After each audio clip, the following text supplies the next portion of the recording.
A man wakes up in an unfamiliar place, not understanding where he is, how he got there, and where his phone is.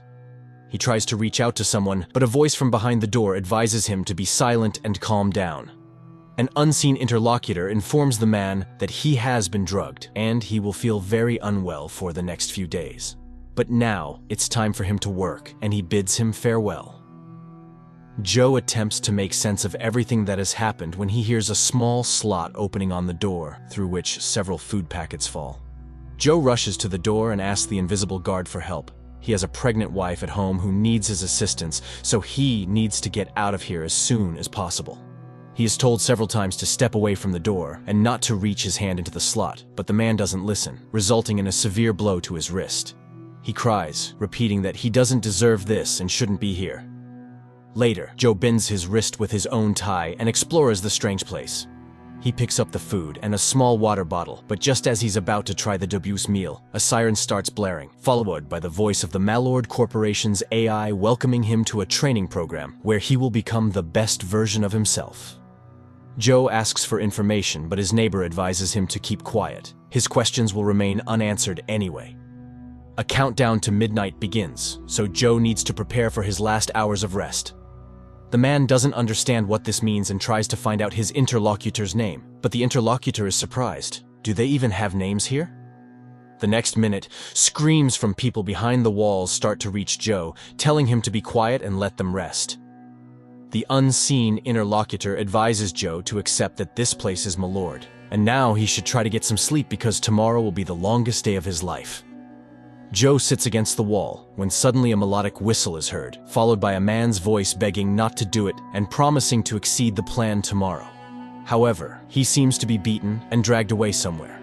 Joe covers his ears to avoid hearing the unfortunate man's voice, and the AI's voice that reassures Joe that everything happening is meant to restore his peace of mind. Finally, the sun rises over the enclosure. The same whistle sounds, and a male voice congratulates Joe on the beautiful day and reminds him that the cameras must be kept clean. Otherwise, he will face punishment. At this time, the neighbor's voice speaks again, advising him to obey the orders and calling the nighttime incident a motivational speech to which he will soon become accustomed.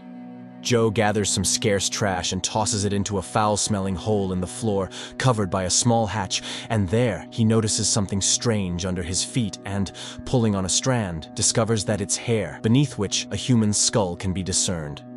Joe screams in horror, but the neighbor knows that many people have died here, so Joe will have to get used to it.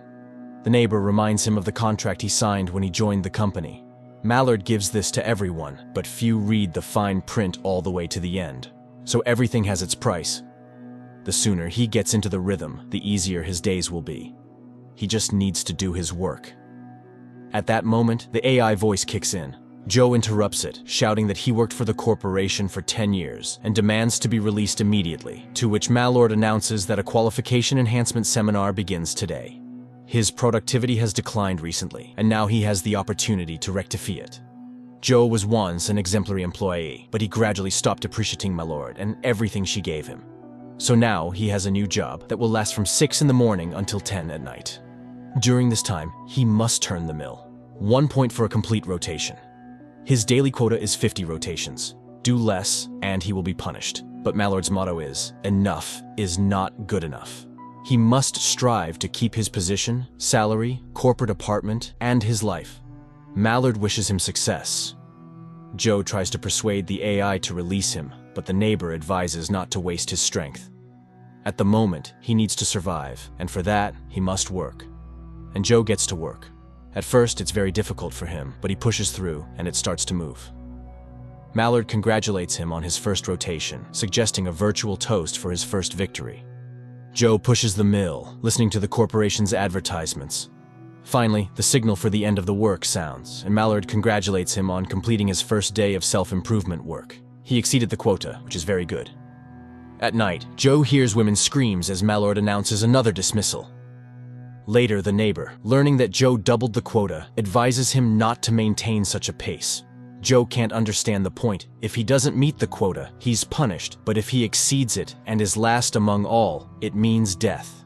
To which the neighbor advises not to tell everyone about his quota. They're not friends, and the neighbor will always try to outdo him. They all have one thing in common. They climbed the corporate ladder, receiving many bonuses from the company, and seemingly reached the top. But, alas. Suddenly, Joe starts talking about his wife and the future son they had long awaited. And now, he's here. To which the neighbor advises him to work as well as he can. It's the only way to survive here, but overdoing it is not an option. A new workday begins. Joe pushes the mill and remembers how he and his wife inspected their new home, and he promised to work even harder to pay for it. The workday ends when there's a knock on Joe's door, and he's ordered to remove all of his clothes. He becomes scared, but complies. After undressing, he steps out of the door and finds himself under a stream of water. After quickly washing himself, he returns to his chamber. The next day arrives, and the weather outside is significantly hotter, causing Joe to quickly become exhausted. He asks his neighbor what this mill is and what they are all doing here. The neighbor responds that they produce nothing, so the place is empty of purpose or meaning. Soon, Joe runs out of water and tries to call out to the guard, but the guard advises him to collect his urine and drink it, filtered through his sneakers. Joe is absolutely reluctant to do so, and the invisible interlocutor laughs at him, saying that Malord knows what he needs. Here, he will be pushed to his limits, and Malord wants to see how far he can go before breaking. Joe continues to work, recalling how his wife doubted his ability to pay all the bills, and he promised that their child would have a better life. That evening, Malord notes Joe's growing self-awareness.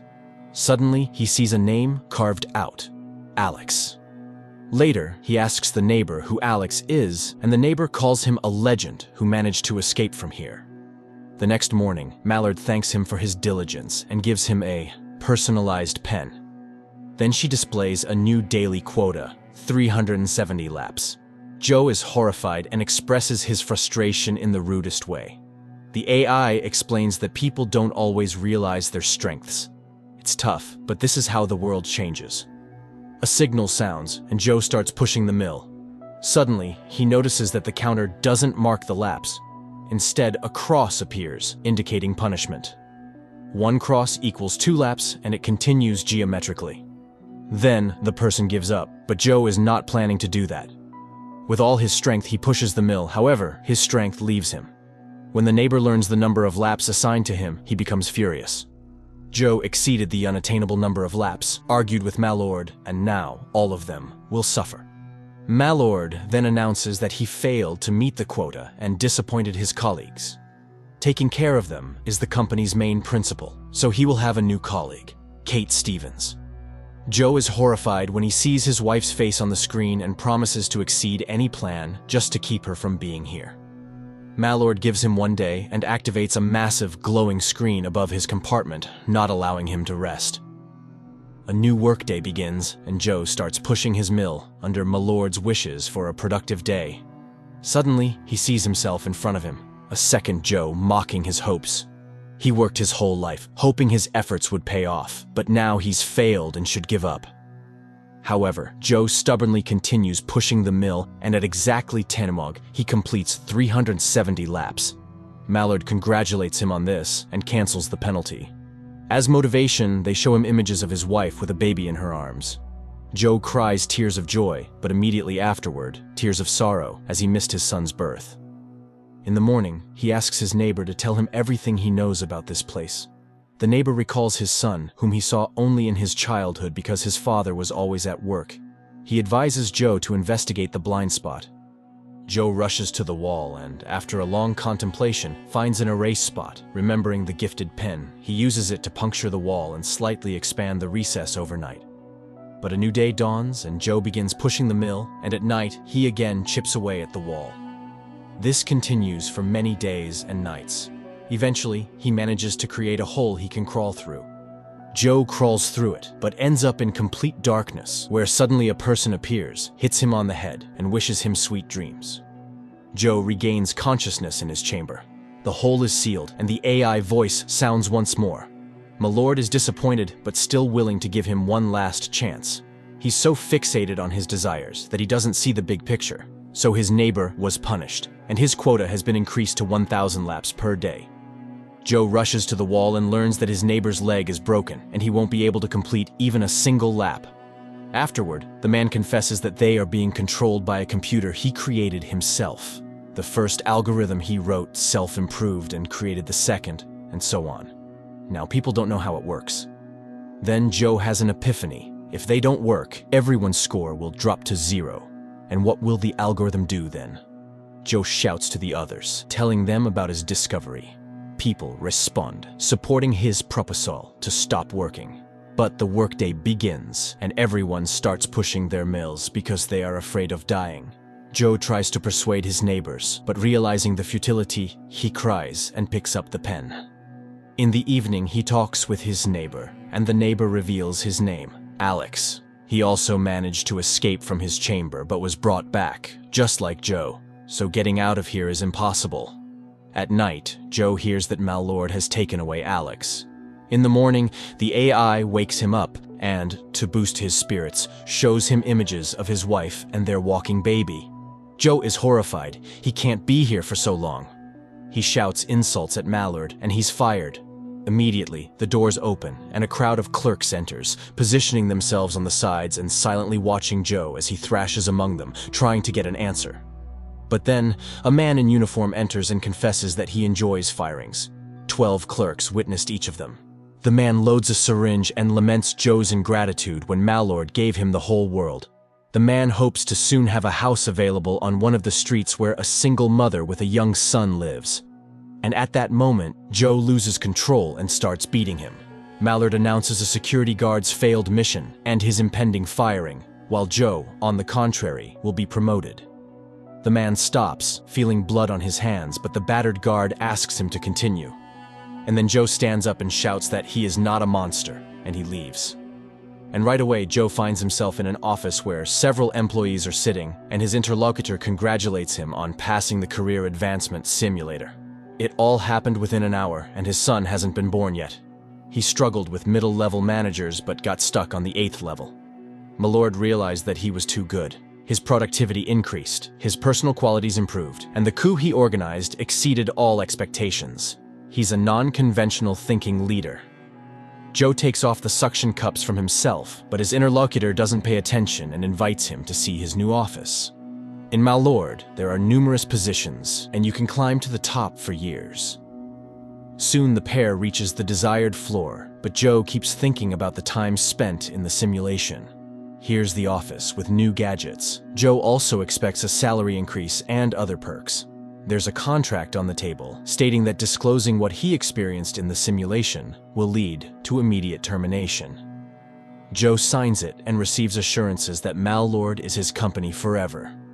The man sits down at the table, looks at a photo of his wife, and calls Kate. She's surprised, and the man can barely hold back tears, recalling his long, eventful day. After catching his breath a bit, he promises to burn this damned place. The movie is presented as a science fiction film, but behind every word or action of the hero, the reality of the modern corporate system is clearly revealed. The blatant exploitation of people, causing them to start living to work, rather than working to live.